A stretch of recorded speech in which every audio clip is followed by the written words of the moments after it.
And last but certainly not least, we are joined by the, how does this sound? State championship winning head coach. He's got the bling. Let's see. That's from last year? We got to show the camera. Yes, that is 21. 21. Yeah. It is Coach Tyler Beatty from China Spring. Coach, first off, thanks for hopping on with us. Thank you for having me. This is awesome. So we got to adjust the camera here. You're a little bit taller than Miss Patty was. Okay. All right. So Hill Country Coaching Clinic. First time, multiple times. How long you been coming out here? This is the first time I've ever been here. First time? Heard great things about it. Knew that it was good for the wives and for coaches to get around each other. And so was able to bring some of the staff guys down and their wives. So we're excited about it. Good. I was fixing to say, is Miss Beatty, which is the most important Beatty, is she in attendance today? She is here. All right. Yes. Well, we're going to go to the meet and greet after this. So we'll look for her and let her know how you did. But, hey, man, you come in as a first-year head coach, and you did the unthinkable. You go out and you get another state championship, the second in a row. I know you were on the staff beforehand. What was that like? It was a huge growing process, honestly. You know, being a part of it as a positional coach and having different relationships with the coaches on staff and the kids to actually take that leadership role of now being in charge of a program. Learned a lot along the way. I learned how to and how not to act, you know, in appropriate times. And watch our kids and staff grow over the course of a season was incredible.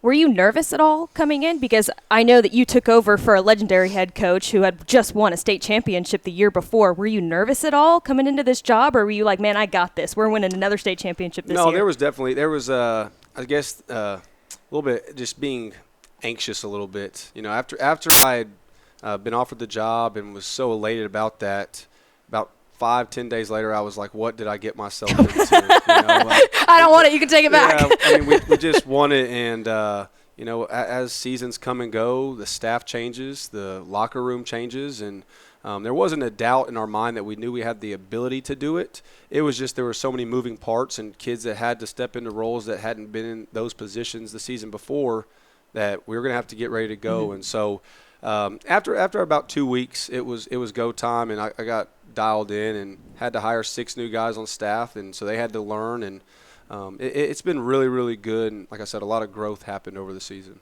I know you were a defensive guy. Now, obviously, taking over the head coaching role, you had our Mr. Texas Football Player of the Year beforehand in Major Bowden, and then you had Cash McCollum. What was it like to? I've interviewed him before. Great kid. What was it like to be able to kind of step over into a little bit more of having to focus on the offense and see an unbelievable player like him step it up? You know, when Cash got to us in June, I hired his dad as assistant offensive line coach, and he came in and he was always around. He was working with the kids, trying to build relationships, trying to get that chemistry that it takes to be a quarterback and earn a leadership role within that locker room. But he was in the coach's office trying to learn and figure out exactly what we do, figure out what makes us go. This is how we've got to play the quarterback position at China Spring, and obviously having success at Wimberley helped kind of launch him into having success for us. But he's done an incredible job. He's a great kid to be around.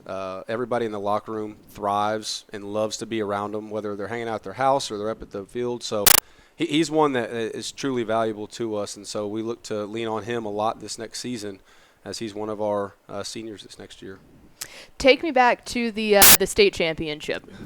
What was happening with your heart when that kick was being lined up? Oh, it was, my heartbeat was probably at 60, maybe. Mine was, and I was a casual fan.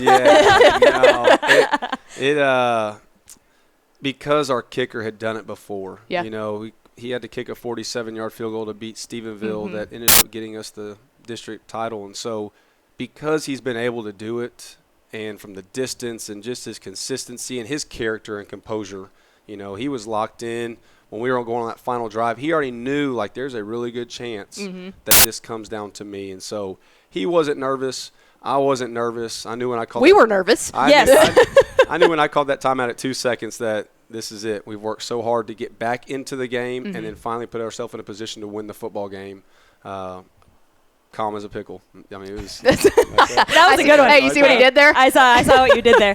Now that the season's over and you guys have kind of been able to digest what a great season that you guys had, what does the off season kind of look like for you guys? So we've got right now we have 41 juniors that are in our program. Wow. And right now we're at 130 kids, 9 through 11. And so we've got a lot of guys that need to figure out where they fit in and buy into those roles. And so that's really the focus of our off season is to buy into what we do, doing things our way.